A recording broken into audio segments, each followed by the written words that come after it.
Raider Nation, are you hitting that?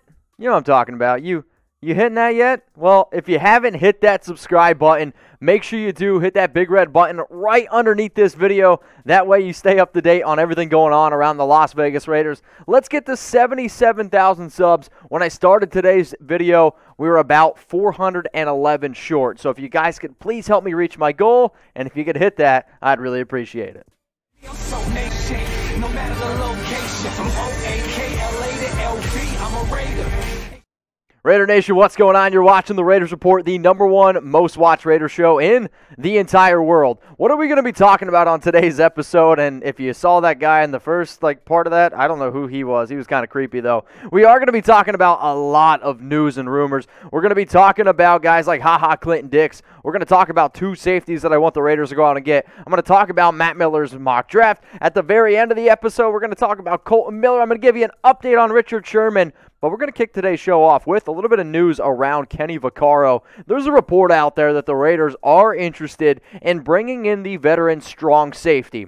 If you've been watching the show, you know that in my original video where I talk about potential safeties that the Raiders could sign this free agency period, one of the names that I talked about was Vaccaro. And one of the biggest reasons was this. The Raiders wanted to be able to find an alpha in the secondary. Was still a little bit wishy-washy, if you will, on Richard Sherman. Don't be surprised if the Raiders go out and sign a player like Vaccaro. Now, he's a strong safety in my personal opinion, but he did line up here and there as a free safety last season. He also went in the slot as well, so maybe I'm overreading this a little bit. Maybe they're going to try to bring in Vaccaro to try to be a replacement for somebody like a LaMarcus Joyner and really fill in a little bit of a gap those first 2 weeks without somebody like Nevin Lawson. Now, is he a physical player? Yes, absolutely. Do I think he could teach somebody like Jonathan Abram a ton? Yes, absolutely. At 6 foot, 214-pounder, though, he's been a reliable starter for multiple teams for basically 7 seasons. So last year, he had 83 tackles, 0 interceptions, and 5 pass breakups. But guess what? We got even more news here around HaHa Clinton-Dix, and this is another player that do not be surprised if the Raiders go out and get him. If I was Las Vegas, if I'm John Gruden, if I'm Mike Mayock, I'm probably going to make, Vaccaro my plan A, and that's if you don't want to go out and get a guy like Malik Hooker. But then HaHa Clinton-Dix, HaHa Clinton-Dix, plan B. There's so many jokes in there I could do, but that would probably be your plan B. Now, obviously, the Raiders have already shown interest in him. They've already met with HaHa, but remember, this guy didn't even play football last year. He was supposed to go to the Dallas Cowboys, and as bad as the Cowboys defense was, think about this. In terms of defenses, the Cowboys defense might have been worse than the Raiders. Clinton-Dix wasn't even good enough to play on the Cowboys. He got cut. So is that really the type of player you want to be able to bring in here? That remains to be seen. So out of these 2 players, who do you think would be the better safety? And maybe not just better overall player, because I don't really care about overall player. I care more about how would this player impact the Las Vegas Raiders. So let me know, who's the better safety for this football team? If you think it's Kenny Vaccaro, I want you to type KV. If you think it's somebody else like HaHa Clinton-Dix, type Ha. I would type KV, even though I'd be a lot more inclined to get a new Clinton-Dix jersey. But I haven't seen HaHa play in a long time. Vaccaro is at least a halfway decent, reliable option there. And then when I think about a lot of the other things that this Raiders team could do, I don't know if this would be one of the safeties that I would go out and get. I would still much rather have somebody like Malik Hooker from top to bottom. If the Raiders do sign one of those safeties, I don't know. There's still going to be a major need at free safety. Maybe Vaccaro or HaHa goes and starts taking some Panda Sup supplements, and then they could be a little bit better at least playing that true cover 3 safety that the Raiders need. But anybody that's out there watching the show right now, you'll know that I'm a big fan of Panda Sups. If you're trying to get into better shape, or if you just got a sweet tooth and want some healthy tasting protein, go ahead and try it out. PandaSups.com, promo code Raider Nation. The guy that owns Panda Sups is a die-hard Raiders fan, and these ingredients in this are very high quality. No GMO, no added sugar, no soy or gluten, multi-stage protein. This is the type of protein that if you drink it right after workout, it's phenomenal. Also 30 grams per scoop, only 140 calories, 1 gram of sugar, and if you're really craving something late at night, it's a great replacement. The fruity cereal tastes just like the milk on the bottom of Fruity Pebbles or Trick cereal at the bottom of it. The ice cream, vanilla and chocolate is absolutely phenomenal. I literally drink these things every single day. So one more time here, pandasups.com, code RaiderNation. So let's just say that the Raiders do go out and sign one of those safeties. I'm still saying this. You better go out then and address your free safety need. But Mitch, they play safety. If we're going to go into the season with Kenny Vaccaro or HaHa Clinton-Dix playing our free safety role, we're looking at exactly what we had last year with Eric Harris and Jonathan Abram all over again. I ain't going to do that again. So if that's what your plan is to do, John, you better go out and get Trevon Moehrig, safety from TCU, who he is my number one free safety in this year's class. He could be a great fit in that cover 3 scheme. But he's likely going to be drafted in round 1. If you want to take him at 17, definitely an option. If you potentially trade back, maybe he might still be there. But I don't know if he gets past pick number 25, because if I'm the Jags, I definitely take a player like Moehrig. But let's just say you're like, okay, we're going to roll the dice a little bit. We're not going to take a safety in round 1. Maybe we can get a guy in round 2. Well, if that's your case, Richie Grant, but the more and more I see his tape, the more and more I talk to people, the more and more I talk to scouts, I don't think he's going to be there at pick 48. He's the second best free safety in the 2021 NFL draft, and there's some people that actually have him above Moehrig. I like Richie Grant a lot. 17 forced turnovers in 3 seasons at UCF. He's got great speed from top to bottom, and he can cover a ton of ground, which is something that this football team is definitely going to be looking for. In 2020, 72 tackles, 3 interceptions, 5 pass breakups, 6 foot 194. If you're telling me right now who I think the better athlete is at a Moehrig or Grant, I'm probably going to go Moehrig. Do I think who could be the better free safety in year 1? I'm still going to go with Moehrig as well, but in terms of like the most upside, it still remains to be seen. But out of those 2 players there, if the Raiders go and take Vaccaro and HaHa Clinton-Dix, maybe you agree with me, maybe you don't agree with me, but I'm still sitting here saying we didn't address our free safety need, and I hope it actually doesn't really happen. But that means then this, you better go get one of these 2 guys. So type TM for Trevon Moehrig, or I want you to type RG for Richie Grant. The next story we're going to be bringing up here is from Matt Miller, and he went on to say that he thinks that the Raiders are going to go ahead and take a defensive back in round 1. I'm going to give this 2 chalky heads. I'm going to say people are talking. I'm going to say there's a 50-50 chance that the Raiders go DB in round 1. What does DB mean? Safety, cornerback, so think about that. So apparently multiple of his sources, said that they would take a defensive back in the first round. Obviously some of the top Raiders needs right tackle, safety, corner. You can see him down there below. Here's the exact quote from Matt Miller. It seems as if the Raiders will grab a DB in the first round after speaking to multiple NFL sources. So that's what he said. This is what I'm going to say. Matt Miller doesn't know what he's talking about. Matt Miller, I don't even know if that guy actually has sources. And here's the issue with the internet. Just because a guy has a blue check mark does not mean that they're a reliable source. Does Matt Miller do some good work? Absolutely. But in terms of credibility, credibility-wise, Matt Miller has just as much credibility as almost any kind of YouTuber out there, almost anybody just writing articles. He's just giving his personal opinion. And to prove to you that his sources don't know anything, in Matt Miller's latest mock draft, he had the Raiders taking Jamin Davis, a linebacker, in the first round. So imagine doing a mock draft. Imagine the day before saying that, hey, all my sources say that the Raiders are going to take a safety, and then in your mock draft, you have the Raiders taking a linebacker. Sure, could this happen? Absolutely. It has nothing to do with Jamin Davis. All I'm saying is this. The amount of places that I've seen on Twitter, on Instagram, on Facebook that are like, oh, Matt Miller said that he talked to Raiders people and that they're going to go ahead and take a defensive back.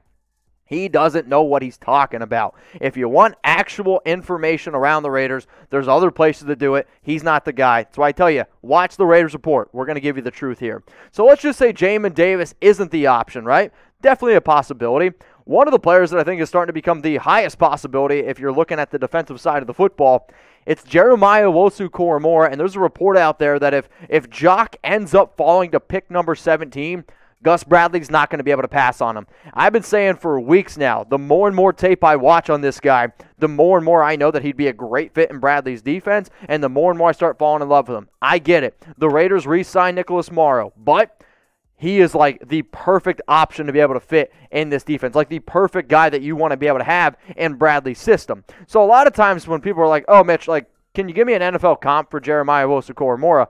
My comp is Derwin James. And then a lot of people are going to be like, wait a minute. Derwin James is a safety. You are 100% correct. But you know what? And when you look at his size, his athletic ability, his skill set, It does. It reminds me exactly of Derwin James. And you know who was really freaking good in Bradley's scheme? Derwin James. His sideline-to-sideline speed, his awareness, his ability that where he can cover, he can blitz. I mean, this guy can literally do everything because he is just such a phenomenal athlete. Now, he's not going to play safety. He would end up playing the linebacker position. But you know what? When I see the reports out there of a guy like HaHa Clinton-Dix, when I see the reports out there of a guy like Kenny Vaccaro, it's starting to make me wonder if they're like, could we make Jeremiah Owusu-Koramoah more the safety that we made Derwin James? All I'm saying is it's something to think about. Something also to remember, we make videos literally every single day here at the Raiders Report. I had Jeremiah Owusu-Koramoah in my Raiders round 1 draft targets. In fact, he was the highest guy that I had on the defensive side of the football. If you want to see the other 12 players in this video, it's just another reason to go ahead and subscribe to the Raiders Report. You will not find another channel that keeps you more up to date. And if you bleed silver and black, seriously, we are the channel for you.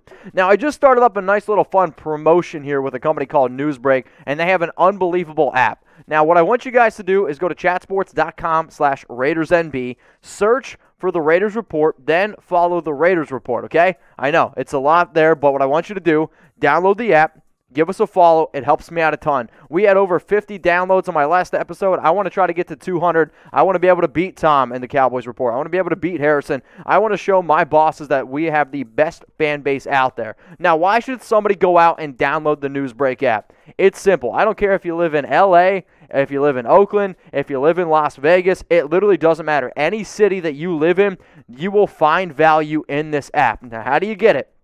Got to go to this link. If y'all don't go to this link, I don't get credit. And one of the ways that I can keep free shows coming at you is when you go and help our sponsors as well. So it's chatsports.com/RaidersNB. It'll be in the comments. It'll be in the description. So what value does this thing bring you? It's going to be able to keep you guys up to date on local news.